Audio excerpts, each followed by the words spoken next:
Bonjour et bienvenue dans votre émission Genre et Société. Comme à chaque fois, nous sommes ravis de vous retrouver à nouveau et aujourd'hui nous allons parler de la participation politique des femmes. Avec moi sur le plateau, deux chroniqueurs que vous connaissez déjà, Madame Christelle Dibata, bonjour. Bonjour. Et juste à côté, Monsieur Jipika. Bonjour Monsieur Jipika. Bonjour Madame Ange. Vous allez bien tous les deux? Ça va. Je suis ravie de vous retrouver à nouveau. Merci beaucoup. Merci. Et c'est un plaisir d'être également sur ce plateau.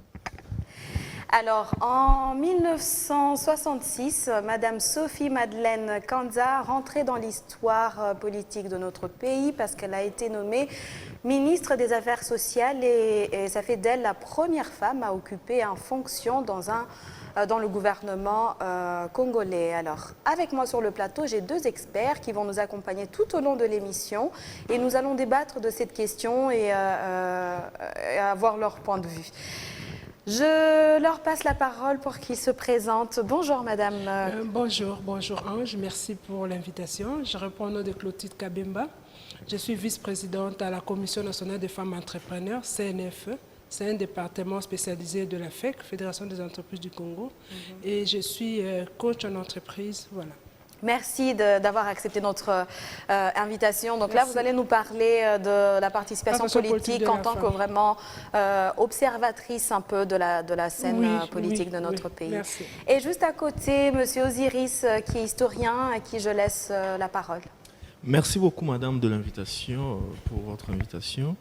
Je m'appelle Osiris Chibangu, je suis historien, je suis activiste, défenseur des droits des femmes. Je suis membre du centre égyptologique de l'université de Kinshasa. Et les restes, nous allons les découvrir avec le temps. Tout au long de l'émission. Alors, sans plus tarder, nous allons plonger tout de suite dans le vif du sujet. Et Madame Clotilde, est-ce que vous pouvez nous faire un peu un état des lieux de la situation actuelle de la participation politique des femmes dans notre pays ? Oui, bien sûr, s'il faut parler du paysage politique où on trouve la fleur femme, la fleur féminine, et donc au sein de ces paysages-là, je dirais que le tableau est un peu sombre. Tout à l'heure, vous avez parlé de Madame Sophie Kanza, qui était désignée ministre des Affaires sociales en 1966. Jour pour jour, ça fait 54 ans, et je ne sais pas quel héritage elle a laissé. Est-ce qu'il y a de jeunes dames politiques qui font la politique aujourd'hui la connaissent? Et depuis jusqu'à aujourd'hui, je ne pense pas qu'on a plus de 12% de femmes dans toutes les institutions. Et même dans des entreprises aussi qui occupent des postes de décision, il n'y en a pas. Oui, c'est vrai que les choses évoluent. Bon, il y a quand même eu des femmes qui... Il y en a encore, on peut le voir aujourd'hui à l'Assemblée nationale. Bon, c'est l'exemple type qu'on donne en ce moment. Mais bon, elles demeurent toujours minoritaires. Par exemple, dans les gouverneurs, il n'y a aucune femme. Effectivement, il y a des vice-gouverneurs, mais il n'y a aucune femme gouverneur. Et encore actuellement, dans le gouvernement de Ilunga, de M. Ilunga, eh ben, il n'y a que 83% d'hommes et seulement 17% de femmes, c'est très très peu, alors que notre pays a mis en place la parité dans la Constitution, mais qui n'est pas encore totalement effectif. Alors, nous allons demander à Monsieur Osiris, qui est historien, de nous faire un peu l'historicité de la participation des femmes, en tout cas, l'histoire des femmes tout au long de l'histoire de notre pays. Merci beaucoup Madame. J'aimerais commencer par ces petits regrets que j'ai de constater, vous n'êtes pas le seul à le faire, de constater que l'histoire africaine et l'histoire congolaise en particulier est mal comprise, ou elle est mal saucissonnée. Ou peut-être qu'elle est mal enseignée, tout simplement. Évidemment. L'histoire, ce n'est pas en 1966 qu'on trouve la femme quelque part dans les institutions. L'histoire de l'Afrique, c'est une histoire multimillénaire. Et où sont passées toutes ces femmes-là que nous avons connues en Afrique? Et je vais vous dire quelque chose. Que le pouvoir en Afrique, le pouvoir appartient à la femme. Appartenait. Le pouvoir, nous sommes toujours en Afrique. Le pouvoir appartient en Afrique, le pouvoir appartient à la femme dans notre société. Appartient ou ancienne, appartenait? dans la société ancienne africaine, Oui. la femme était la détentrice du pouvoir avec les systèmes matrilinéaires. Pour accéder au trône, il fallait que la femme puisse t'introniser. L'intronisation était réservée à la À femme. la femme, oui. Parce que c'était elle, la vraie détentrice du pouvoir. Et l'homme n'était qu'un simple exécutant. Mais alors, est-ce que c'est la femme qui désignait la personne qui devait être... enfin, qui devait prendre le Évidemment, pouvoir, pour être roi, il faut être neveu du roi. C'est-à-dire qu'il faut être fille de la mère. Raison pour laquelle, dans la royauté africaine, il y a une pratique. C'est ce qu'on appelle l'inceste royal. L'inceste royal consiste à quoi? Le roi devait avoir de relations avec soit sa sœur, des fois en Égypte on a vu même avec l'une de ses filles, pour que le sang royal puisse demeurer dans la famille. Vous n'allez pas être n'importe, ce n'est pas n'importe qui accède au pouvoir. C'est la fille de la mère parce que c'est elle qui assure la continuité. C'est-à-dire la continuité c'est la mère. Ce n'est pas l'homme. On ne désigne pas le roi par rapport à l'homme, mais par rapport à la femme. Non, oui, mais c'est plutôt une histoire de descendance, non?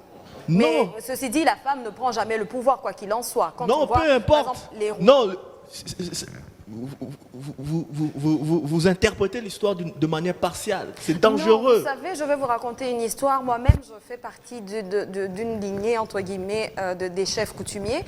Et dans ma famille, il n'y a que les hommes qui ont le droit d'accéder. Madame, je vais vous d'être dire quelque roi. chose. Effectivement, les femmes elles sont plus ou moins gardiennes, entre guillemets, Je vais vous dire une pouvoir chose. coutumier. Dans l'histoire c'est de pas elle qui l'humanité, décide.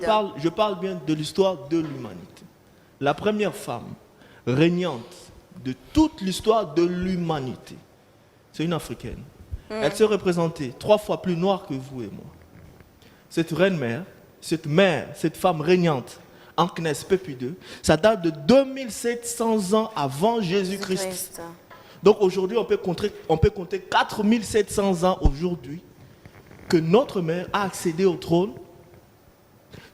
Cet exemple, vous n'en trouvez nulle part ailleurs, madame. Je vous mets au défi. En Afrique. Dites-moi, dans l'histoire de toute l'humanité, si vous pouvez trouver un exemple pareil. Ça n'existait pas.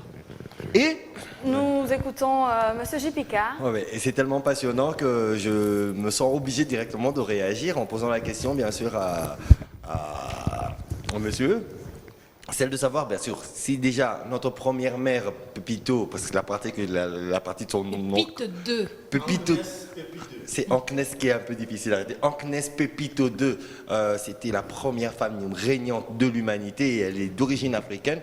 Et en tant qu'historien, qu'est-ce qui fait qu'à ce jour, depuis ces époques des millénaires passés jusqu'à ce jour, aujourd'hui maintenant, nous voyons la femme récusée au second plan? disons qu'il y a eu transfert d'agressivité. Il y a eu... L'Africaine a été envahie un peu avec la culture patriarcale. Parce que le patriarcat n'est pas africain. C'est quand l'esprit patriarcal occidental, indo-européen, est entré en Afrique, c'est à ce moment-là que l'Africain a perdu ce respect qu'il avait vis-à-vis de la femme. Et cette attitude a été véhiculée beaucoup plus par la religion. L'islam et le christianisme sont des véritables poisons, excusez-moi de le dire.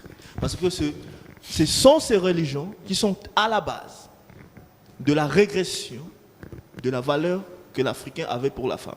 Parce que cette culture qui nous ont été amenées, qui nous ont été apportées par la religion islamique et la religion, c'est-à-dire toutes les religions abrahamiques, les religions dites révélées, quand elles sont arrivées en Afrique, ces religions ont été battues dans l'esprit patriarcal. Vous ne me donnerez aucun exemple d'une femme dans l'histoire juive ou arabe qui s'est émancipée. Esther, la reine Esther. Non, tout ça. Non, mais vous il y a avez quand beaucoup même de les débats. femmes juges, Déborah, Les femmes qui a juges, quand même conduit... S'il vous plaît. Bon, ça sera l'objet d'un autre débat. Ça sera l'objet d'un autre débat. S'il vous plaît. On aura dans Donc, cette émission une thématique, un débat sur la femme dans les religions. Mais restons dans la participation politique. La des participation, il y a beaucoup à dire. Là-dessus, je pense qu'on aura des heures pour en parler. Alors, moi, j'aimerais Mais la plutôt société- rebondir. Madame Dibata, et ensuite, Moi, j'aimerais plutôt rebondir sur un aspect tel qu'évoqué au cours en introduction de cette émission. On parle de la position de la femme dans la politique, donc dans la pratique politique. Mais là, Monsieur Osiris nous ramène 2700 ans en arrière. Et il nous situe en Égypte, ce qui est en Afrique du Nord. Mais pour ce qui est de la RDC principalement, d'un point de vue historique, c'est vrai qu'il y a quelques noms quand même qui nous viennent à l'esprit, mais est-ce qu'aujourd'hui on sait retracer avec une certaine précision les différents visages régnants féminins que notre pays a pu connaître? Très bonne question. Raison pour laquelle je dis que prêtons l'oreille à notre passé, car il a beaucoup à nous dire. L'histoire du Congo, vous ne devez pas la commencer en 1800. C'est un crime. Ok. Il faut voir l'histoire du Congo bien au-delà. Avant Jésus-Christ. Déjà, avant Jésus-Christ. Même avant l'Antiquité. Vous voyez, pendant cette période-là, quand vous remontez encore, mais on vous a enseigné les royaumes Congo, les royaumes Kuba, les royaumes Luba. Mais tous ceux qui savent s'instruire, ils savent que tous ces royaumes étaient caractérisés par le matriarcat. Mais c'est ce qu'on ne dit pas à la femme. On va présenter la femme occidentale à la femme congolaise. Ce n'est pas un modèle pour la femme africaine en général. Le pouvoir en Afrique, je dis bien en Afrique, c'est pour cela que j'ai commencé en Égypte, c'est la date la plus lointaine. Et nous descendons du nord au sud. C'est le trait qui caractérise tous nos royaumes. L'Égypte, la Nubie, le Ghana, le Mali, vous descendez le Congo, les Luba, même chez les Luba. Jusqu'aux Zoulous. Chez les Kuba, par exemple, moi, je fais un travail, la femme dans l'art Congo, où j'ai trouvé, et ça m'a ébloui. Parce qu'avant que je puisse commencer ce travail de la femme, j'étais un peu dans le gender comme tout le monde. Mais quand je suis tombé sur des vérités historiques, des vérités scientifiques, ça m'a ébloui. Pour trouver que ce qu'on présente aujourd'hui à la femme, c'est pas la vraie vérité, c'est pas il y a la réalité. Et quelle est cette vérité? Non, quelle est plutôt cette vérité? Cette vérité, c'est que c'était la femme le pilier de la société. La société était tenue par la femme. La femme n'était pas seulement considérée comme ménagère. La femme était considérée comme la vraie détentrice du pouvoir. Exerçait-elle ce pouvoir? Oui, parce qu'il est vous certes avez vrai dans que le la royaume- femme transmet le pouvoir. Vous avez dans le royaume la fonction la plus prestigieuse, c'est la fonction de la reine-mère. Mais avait-elle des attributs? Mais quand je dis que le pouvoir appartient à la femme, pour être roi, il faut que la femme puisse attribuer le pouvoir, la distribution matrilinéaire du pouvoir. Ça signifie quoi? C'est que c'est la femme qui détient le pouvoir, c'est moi qui ai le pouvoir, j'ai le pouvoir, je donne à qui je veux. Si je ne te donne pas le pouvoir, tu n'es pas roi, c'est ça. Mais ça la réduit en quelque sorte au rôle de gardienne, puisque Oui, c'est elle voilà, qui elle est l'a et plutôt elle le gardienne, cède. elle est- Est-ce qu'elle exerce ce pouvoir à proprement parler? Prenait-elle des décisions? C'est-à-dire, avait-elle droit de vie ou de mort sur ses concitoyens? Pouvait-elle déclarer la guerre? Parce que ce sont autant de facettes qui montrent que Exactement. vous avez le pouvoir. Pouvait-elle désigner un héritier ou pouvait-elle participer même, je dirais, à la déchéance d'un ministre? Est-ce qu'elle avait tous ces attributs? Parce que c'est bien beau de nous dire qu'elle détenait Elle le était, pouvoir. voilà, elle Écoutez, donnait le on pouvoir. risque de tomber dans le mythe de l'enfant où le père dit que la femme n'est qu'un ventre finalement. C'est un Aujourd'hui- ventre pour non seulement la aujourd'hui- descendance mais aussi le pouvoir. Aujourd'hui, on est prêt, on est scientifiquement capable de prouver l'égalité juridique de la femme depuis l'Égypte jusqu'au sud de l'Afrique. C'est-à-dire que la femme ne possédait pas seulement le pouvoir divin, le pouvoir politique, mais également l'égalité au niveau de l'appareil judiciaire. La femme pouvait se présenter comme étant l'égale de l'homme. Vous comprenez? C'est extraordinaire. Je vous ai parlé de la reine Kandaka du Soudan méréotique.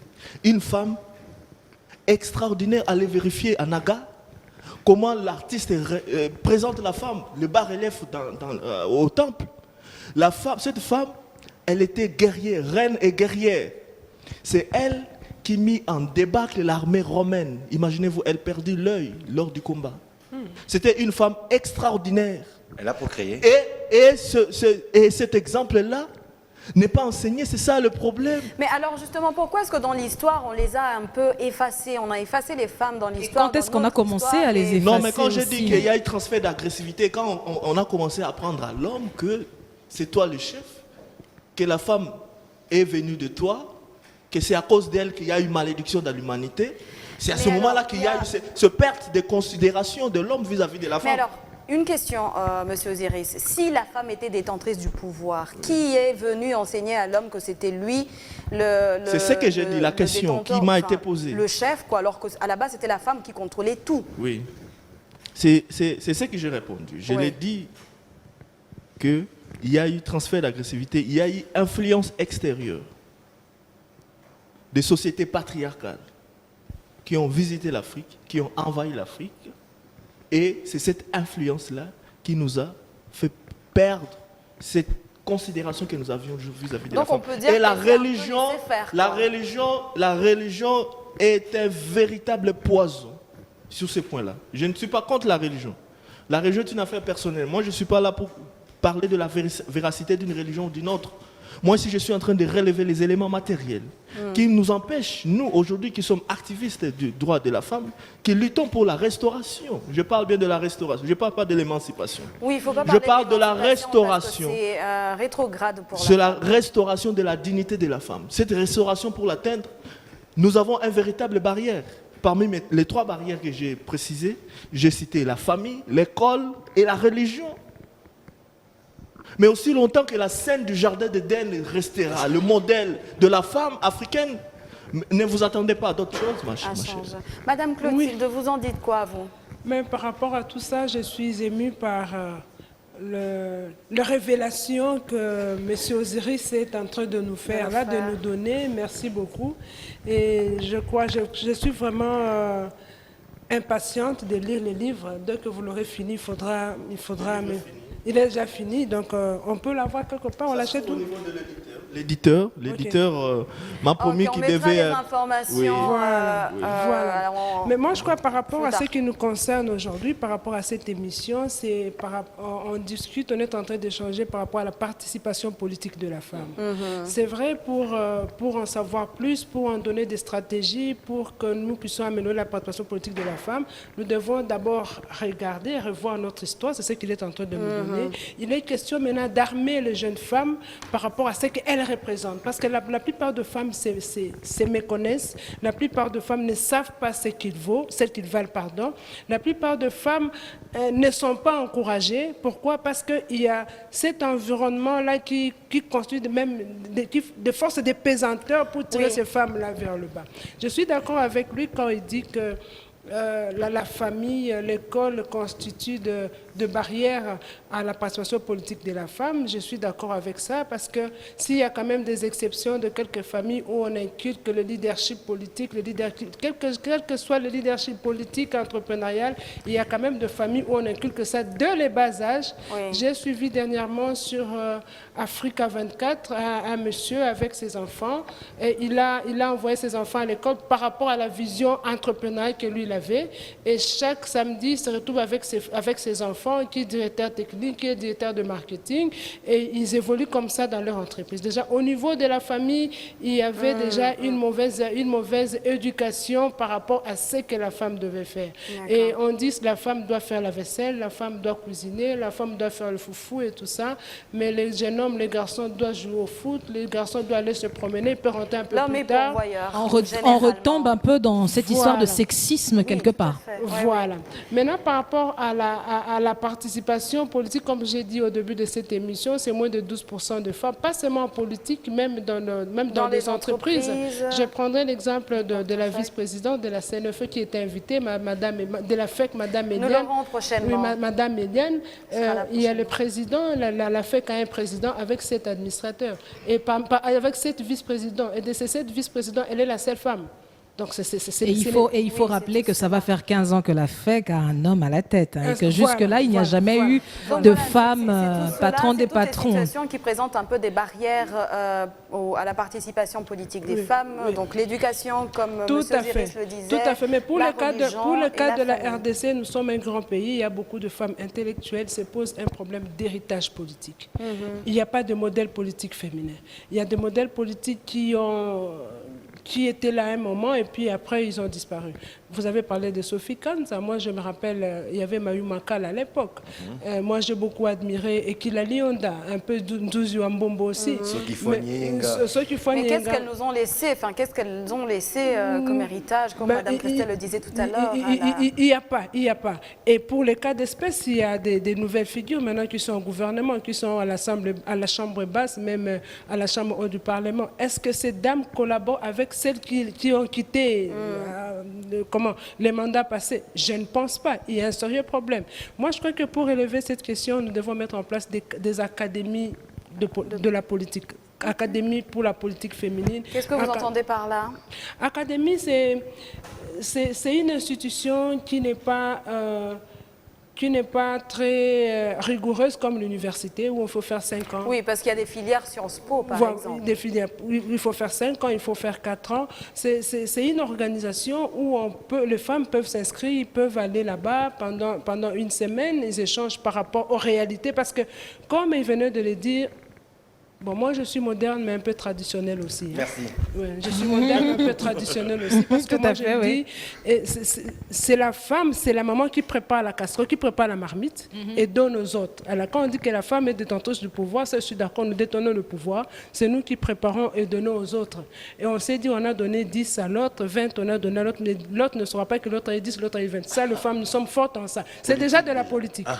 C'est déjà de la politique. Donc, il faut qu'il y ait des académies où on pourra sélectionner quelques figures de femmes qui étaient dans la politique à l'époque, qui pourront venir être des mentors des autres femmes et partager parce qu'on dit qu'on apprend que sur ses erreurs. Ce qu'elles n'ont pas pu faire, elles peuvent directement dire aux autres, voilà, nous n'avons pas fait ça, mais si vous pouvez le faire, alors, ça sera mieux. Est-ce que les femmes qui sont actuellement dans la politique n'ont pas sur elles, elles ont sur elles peut-être la pression du parti politique, donc c'est-à-dire qu'elles doivent avoir une certaine ligne de conduite et de communication, par exemple.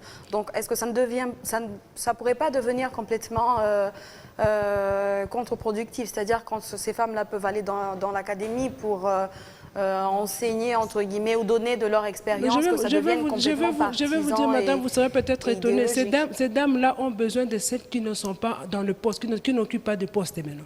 Parce que là, elles sont prises en étau, elles ne sont pas libres. Vous savez, dans les partis politiques, il y a souvent ce qu'on appelle le mot d'ordre des partis politiques, n'est-ce pas? Et si elle est là, c'est par rapport à ceci, c'est par rapport à cela. Et la plupart de femmes qui sont là, je les respecte beaucoup parce qu'elles ont été quand même courageuses d'y aller.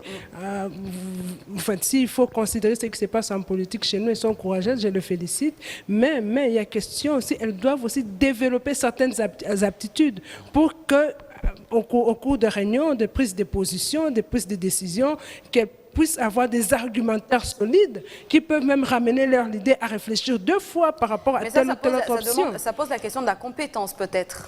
Voilà pourquoi j'ai dit au début, il y a question d'aptitude, connaissance, compétences, attitude, tout ça, c'est très important en politique. C'est très important et on ne peut pas rester statique. On doit évoluer dans ce qu'on est en train de faire. Je propose qu'on regarde une petite vidéo explicative avec l'expert de l'animatique, Box ID. On regarde. L'engagement social et la participation économique des femmes congolaises sont des contributions évidentes à la survie de la société. Mais leur potentiel politique est resté un capital inexploité, faute de soutien aux actions féminines. De tout temps, la représentativité des femmes congolaises aux différents niveaux de décision a été déficitaire. La faible participation des femmes comme candidates et le nombre élevé d'électrices analphabètes sont des preuves éloquentes de cette faible participation. Bien que la RDC dispose des principes de parité hommes-femmes dans la Constitution, la mise en application de ces dispositifs n'est toujours pas effective. En effet, le gouvernement actuel comprend 83% d'hommes et 17% de femmes. Le pourcentage de femmes est encore faible, dû notamment à plusieurs pesanteurs tels que la mauvaise interprétation des principes religieux, l'analphabétisme, les harcèlements sexuels, la mauvaise perception sociale de la vie politique ou encore le faible engagement des femmes dans les partis politiques. Comment peut-on parler de la démocratie lorsque la représentativité de tous les citoyens n'est pas forcément accomplie et acquis? Madame Dibata, vous souhaitez réagir là-dessus? Alors, ma réaction n'allait pas plutôt dans ce sens-là, mais c'était pour revenir un peu à ce que M. Osiris avait avancé à titre de barrière, justement, qui empêche la femme congolaise, africaine, de pouvoir retrouver un peu, je dirais, son statut autoritaire, en quelque sorte. Parce qu'aujourd'hui, la femme étant reléguée au second rang. Mais alors, il a cité, entre autres, la religion, il a cité l'école et il a cité également la famille. Mais je me dis, à son niveau, qu'est-ce qu'il faut à ces trois instances aujourd'hui pour véritablement revenir un peu sur le modèle originel qui a été, en quelque sorte, remplacé par le modèle colonial? Merci beaucoup pour votre question. J'aimerais dire ceci. Nous devons proposer de bonnes solutions pour que nous puissions avoir le salut de la femme et sa restauration. Il ne suffit pas pour nous de faire des réunions dans les salles VIP à Gombe et à Sipa, les émissions de télévision. Là, en tout cas, je suis tout à fait avec vous. Oui. Il faudrait que les associations féministes, toutes les associations, nous puissions nous réunir pour que nous puissions proposer de vraies solutions aux problèmes de la fille. Comme quoi, par exemple? Le problème éducationnel, par exemple. Nous avons aujourd'hui la chance d'avoir la possibilité d'envoyer les élèves, les filles et les garçons à l'école. C'est un grand pas, mais cela ne suffit pas. Notre système éducationnel n'avantage pas, ne laisse pas la possibilité, la femme, d'acquérir cette autonomisation. Vous pouvez être plus spécifique là-dessus? Prenons d'abord la forme. Je parlais de la tenue de la jeune fille. On ne laisse qu'1 heure par semaine à la fille de porter la culotte. Et tout le reste du temps, elle l'est avec sa jupe.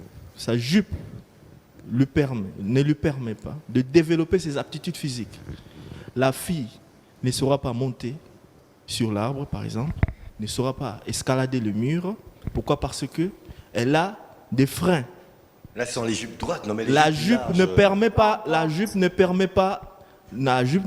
la fille de développer. Si nous avons besoin d'avoir des filles militaires, ingénieurs, c'est-à-dire les filles qui font également ce que font les hommes, il faut commencer dès le jeune âge, commencer à développer les aptitudes, pas seulement intellectuelles, mais aussi les aptitudes physiques de la fille. Si les aptitudes physiques ne sont pas développées, la femme sera vulnérable. Et moi, je suis contre l'idée selon laquelle la femme est vulnérable et faible. Non. Bon. Moi-même, j'ai une école de formation où je forme les filles. Okay. Moi, j'aimerais bien revenir sur ce que vous venez de dire par rapport à la jupe et la robe. Et j'aimerais vraiment beaucoup demander pourquoi. Oui. Pourquoi obliger les filles à porter des jupes ou des jupes? Pourquoi l'uniforme des femmes devrait être des jupes? Oui. Quelle est la logique derrière? Est-ce qu'on les empêche de porter des pantalons pour ne pas, entre guillemets, voir leur forme physique? Auquel cas, ça c'est pire parce que c'est déjà, dès le bas âge, sexualiser le corps de la femme. Vous voyez? Donc je trouve que c'est pire. Pourquoi obliger les jeunes femmes à porter des jupes ou des pantalons, ou des robes, pardon, longues? Quelle est la logique derrière ceci? Je pourrais réagir juste en disant, pour être un peu à l'opposé de tout ce qui est en train de se dire sur la tenue, le vestimentaire. En fait, depuis jadis déjà, par la différence physique et morphologique et biologique même du genre, il y a déjà un style féminin et un style masculin. Voilà. Mais c'est ce style qui impose. La robe dans l'histoire, elle a été faite d'abord par les hommes. Évidemment. Pour les hommes, oui. C'était pas un habit.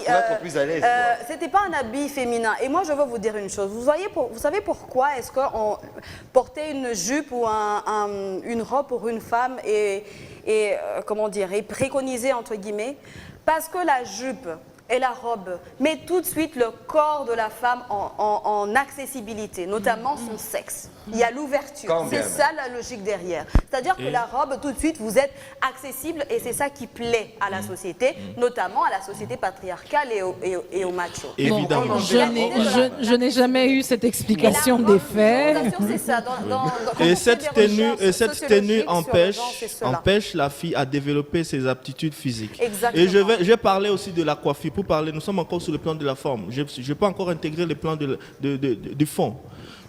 Et même la coiffure de la jeune fille. On ne doit pas encombrer la jeune fille déjà à cet âge-là, première, tu me primaire, Je suis d'accord. enlever dans la tête de la fille que pour être fille, Il y a il faut des avoir dictates de beauté. beaucoup de cheveux. Ça l'empêche. Quand le garçon n'a que 20 minutes pour se préparer dans sa douche avant d'aller Oui, à non, l'école, ça, c'est vrai. la jeune fille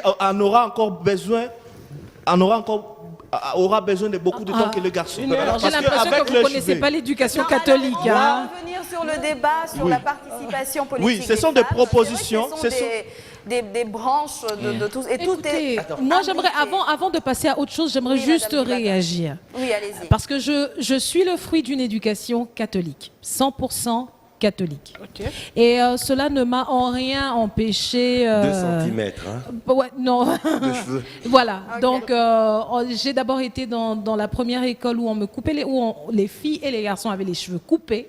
C'était le complexe scolaire Cardinal Maloula qui a malheureusement changé un peu cette règle. Malheureusement ou heureusement, je ne sais pas. Mais ensuite, j'ai intégré le lycée Motema Pico où même si on nous faisait porter des robes et des jupes en dernière année pourvues de poches, et c'était d'ailleurs ça qui faisait toute la différence, on ne devait pas non plus avoir des extensions sur la tête. Donc, on avait nos cheveux tressés à la main pour justement nous épargner ce... Pour moi, en termes de fond ou en termes de forme, je dirais que je ne suis pas là-dedans. Moi, ce qui m'intéresse le plus, c'est d'abord un système qui doit animer toute structure.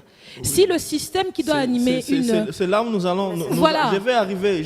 Parce que, bon, moi, je suis le fruit de cette éducation. J'ai commencé par là. Et je n'en ai eu aucun inconvénient. Et pour terminer, il y a Madame Thérèse Kirongozi, qui est la présidente de Women Tech. Technology. Exactement. Madame Thérèse Kirongozi, je pense, elle a eu une scolarité normale. Oui, elle a fait l'ISTA. À la seule différence qu'avant d'aller à l'ISTA, déjà, très jeune, elle s'intéressait à la technologie. Mais, évidemment, même si au départ, ses parents étaient assez sceptiques, mais après, ils lui ont quand même laissé sa chance. C'est-à-dire qu'elle, au moins, elle a eu à tomber sur des parents qui étaient, je dirais, suffisamment aguerris pour ne faire aucune différence. Un environnement. Et Oui, un environnement c'est une aussi. exception. Pardon, Oui, c'est il y a autant de parents pour lesquels, lorsqu'ils voient leur enfant tenir... Moi, par exemple, j'ai appris à changer les lignes électriques. Chez nous, à la maison, j'avais 14 ans. Oui, 13-14 Madame ans. Dibata, Donc, il faut comprendre non, que je comprends tout à fait. Je comprends tout à fait. Le système mais est je n'aimerais nourri pas, par je n'aimerais ces pas que l'on réalités socio-culturelles. mais je n'aimerais pas que l'on puisse s'apesantir sur parce que tant que ce système-là restera, vous pourrez autoriser les élèves à porter des pantalons, à venir à l'école en short, mais ça ne changera rien dans leur tête. S'il vous plaît, madame, le système c'est quoi? C'est la famille, c'est l'école, c'est la religion. Justement. C'est justement ce que j'appelle barrière. Oui, mais c'est ça Comment le système. changer ce système? Le système, c'est quoi? C'est la famille, c'est l'éducation que nous recevons à la maison. Mais écoutez, moi... C'est l'éducation que nous recevons à l'école et ce que nous recevons dans l'église et aux mosquées. Je suis tout à fait d'accord avec vous. Oui. Mais je me dis tout simplement que quelle est la solution aujourd'hui à implémenter à ces instances? Mais c'est ça, c'est ce que je suis en train de proposer. Je suis en train de proposer. Et je dis que ce sont des barrières aussi, où je dirais personnellement, je dis que ce sont des barrières d'appellation. Parce que quand bien même que vous prenez une femme comme Madame Kirongozi, elle a vécu dans un environnement barrière, mais ça ne l'a pas empêchée de pouvoir aujourd'hui carburer et d'être la femme qu'elle est devenue. Il y a des femmes qui sortent du lot, mais toujours est-il que le système ne change pas. Le système est tel oui, quel. Mais aujourd'hui, qu'est-ce qu'on devrait apporter maintenant à ce système? Évoluer sur la question. Alors, après la tenue et la coiffure, qui ne laisse pas la possibilité. Moi, j'ai donné toujours un exemple. Quand on apprend à pédaler, à conduire, à pédaler sur un vélo, on ne commence pas directement avec une charge sur Non. le vélo. Vous voyez, on commence d'abord par pédaler. Apprends d'abord à pédaler, regarde de l'avant. C'est ça. C'est-à-dire qu'on ne surcharge pas la jeune fille avec des coiffures, avec des tenues qui ne valent pas. Avec La des accessoires. Ce sont des accessoires qui empêchent la fille à développer. Et entrons maintenant sur le plan parlons maintenant du fond du problème, le système éducationnel. Qu'est-ce qu'on présente à la fille pour son autonomisation? La vraie question devait être posée. On devait présenter des repères aux filles. Il n'y a pas. Le système éducationnel, notamment dans le programme de l'histoire. Parce que l'histoire, ce n'est pas ce qu'on enseigne. On n'enseigne pas l'histoire pour la beauté des vêtements qu'on avait portés hier. Ou pour la beauté des institutions. Non. L'histoire se fait sur base de nos problèmes actuels. On regarde dans la société quels sont nos problèmes. Et à ce moment-là, nous posons la question à l'histoire. Quelles sont les réponses que vous nous proposez? Nous avons aujourd'hui les problèmes du tribalisme.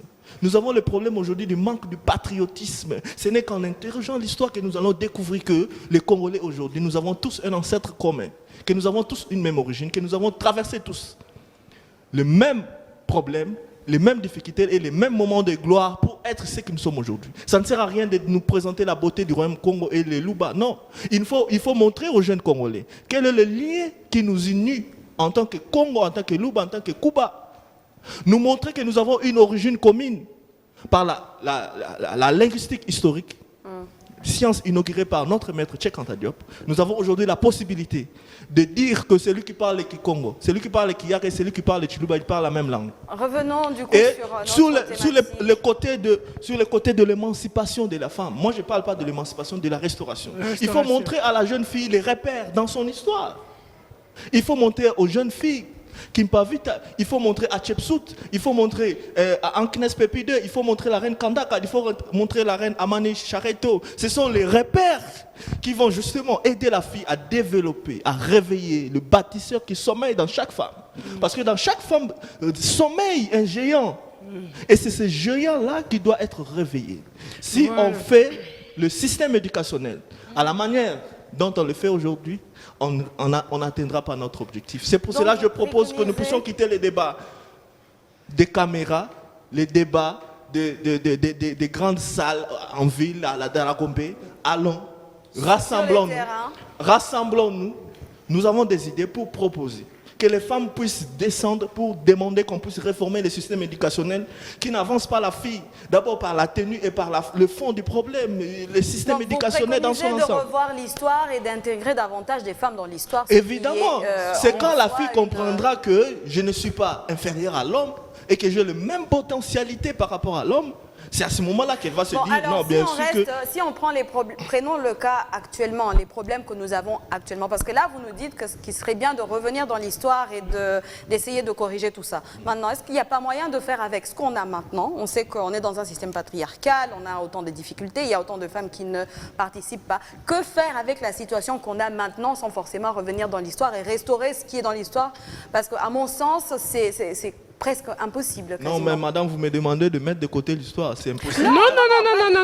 C'est de partir de ce que l'on sait. Le poison culturel est inoculé dans la tête de la jeune fille dès le jour de sa naissance. Mais je suis d'accord avec vous. Hélène Bellotti, il est dit que la fille est désorientée déjà à partir du lait maternel, la façon d'allaiter la jeune fille. Vous êtes d'accord avec moi que... Et vous voulez qu'à 20 ans, avec ce que madame propose, l'encadrement de la jeune fille, les écoles pour les jeunes filles, mais la jeune fille qui a déjà été désorientée depuis sa naissance. Bon, du coup, on fait quoi de cette jeune fille on qui peut est la déjà récupérer. désorientée? Pour cette jeune fille qui est désorientée, on la sacrifie? pour cette fille qui est désorientée, j'ai proposé, pour celle qui est encore au niveau d'école primaire, on peut intégrer déjà ce système-là. On peut descendre sur terrain. Nous, au Congo, on n'a pas cette habitude-là. Descendre sur terrain, parler aux familles, aux parents, qui sont aujourd'hui les premiers...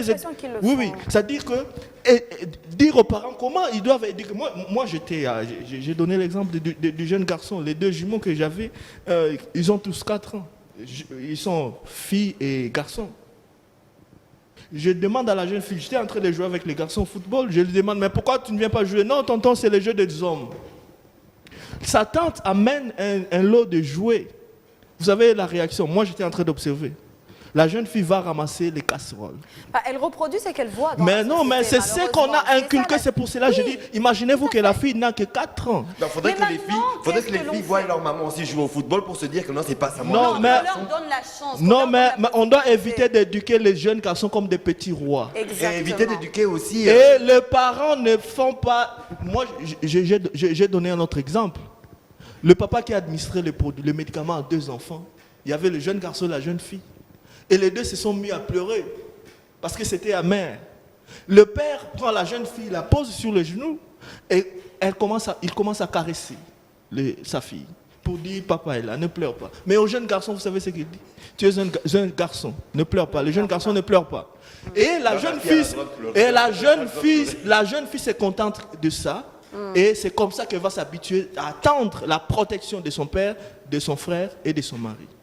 Dans toute sa vie. Ah, ok. Et l'éducation, c'est comme ça que ce Alors, poison... Merci. Revenons à notre thématique. Ouais, par rapport à la Est-ce que vous thématique. pensez que actuellement dans notre pays, nous pouvons dire que nous sommes dans une démocratie lorsque l'on sait que la majorité de la population, notamment les femmes, qui sont, il me semble, 52% qui composent notre population, n'est pas du tout représentée au niveau du Parlement, par exemple. Ce n'est pas de la démocratie et en même temps, je ne condamne pas la fille parce qu'elle a été désorientée.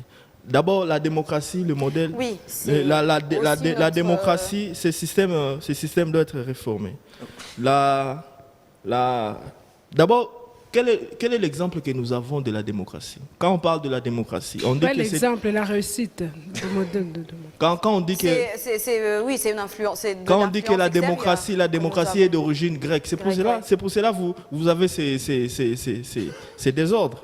Parce que quand les Grecs parlent de la démocratie, on exclut la femme. La femme n'est pas inclue dans la démocratie. La démocratie, c'est une catégorie des hommes.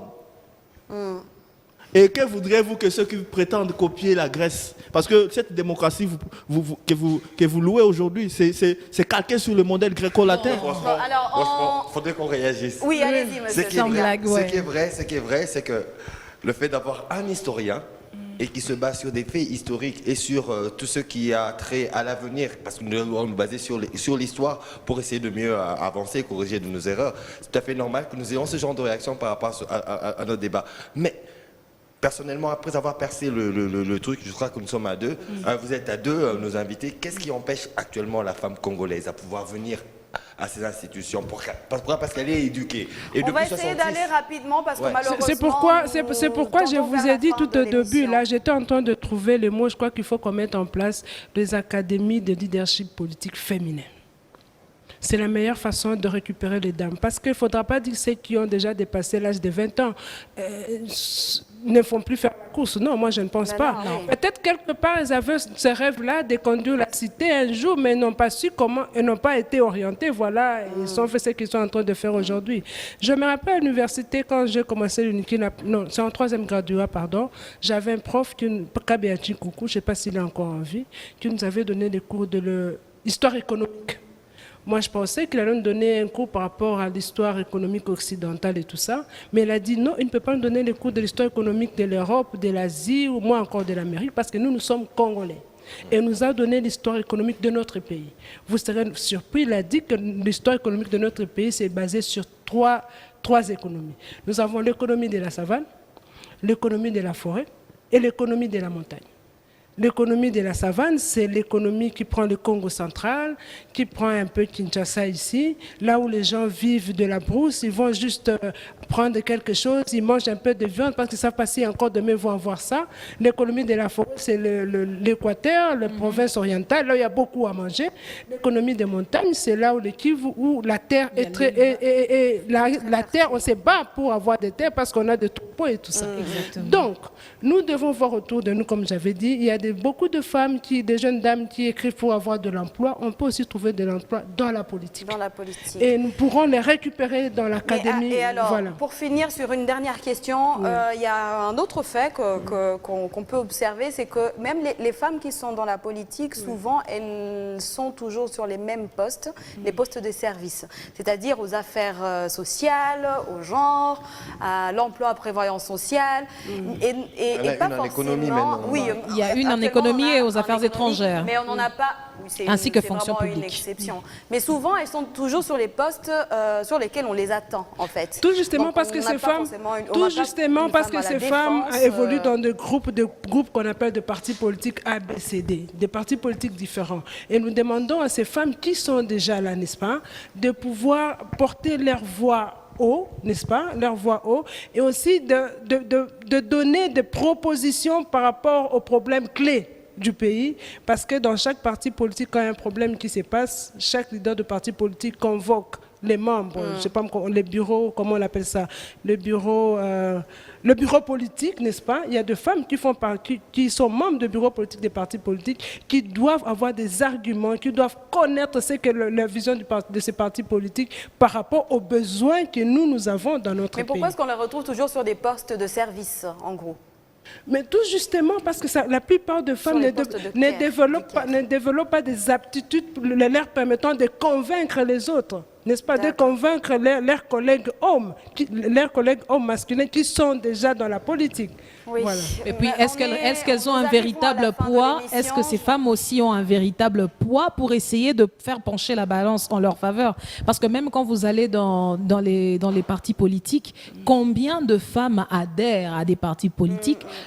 Quand je dis adhèrent, c'est pas aller remplir les stades ou aller participer dans des marches, mais vraiment combien de femmes adhèrent à un parti politique avec un agenda qu'elles comprennent, qu'elles mettent en place? Il y en a très peu. Or, on le sait tous que déjà le jeu de pouvoir commence dans les partis politiques. Même dans les partis politiques, vous avez des sous-commissions et celle qui est la plus forte, celle qui a le plus de ressources ou le plus de compétences, parvient à faire courber la balance de son côté. Malheureusement, nous sommes obligés de nous arrêter là. Le débat était encore très vif et nous n'avons pas du tout épuisé toutes les questions. Nous allons poursuivre cette discussion sur nos réseaux sociaux, que ce soit sur Facebook ou sur Instagram. Merci à vous de nous avoir suivis. Merci à nos deux invités. Merci D'avoir été là. Merci Monsieur Osiris, un dernier mot?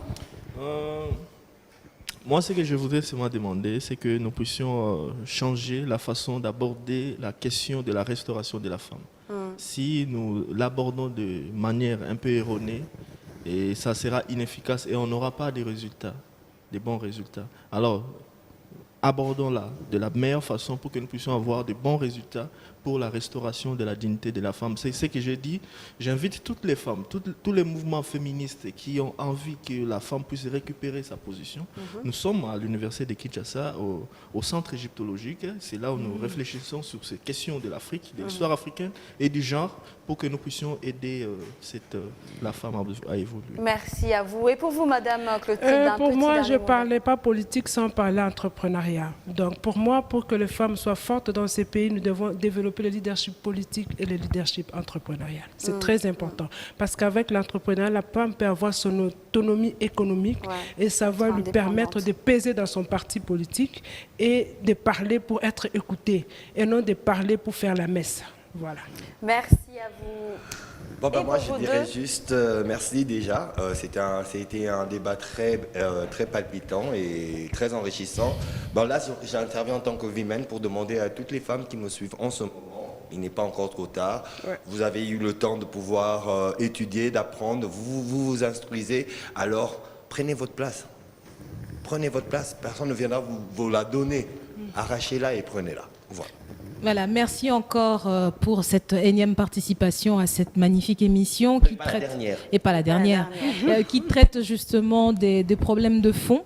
Moi, ce que je pourrais faire, ce sera d'inviter le plus de femmes possible à nous suivre, notamment sur les réseaux sociaux, et d'apporter leur contribution. On le dit souvent que les femmes ne bâtissent pas. Alors, je pense que chaque jour, nous avons autant d'opportunités, autant de femmes qu'il y aura, c'est autant d'opportunités que nous avons de véritablement changer la donne. Et je pense que chaque femme a une capacité, un potentiel pour que la société puisse pleinement en profiter. Voilà. Nous sommes à la fin de cette émission. Nous espérons que vous avez appris beaucoup de choses. Restez avec nous, restez connectés. Vous pouvez suivre et re-regarder cette émission sur notre chaîne YouTube. Merci à vous. On se retrouve prochainement où nous parlerons de l'entrepreneuriat féminin. J'en profite également pour remercier notre partenaire beauté, Zouri. Restez positifs. Ciao!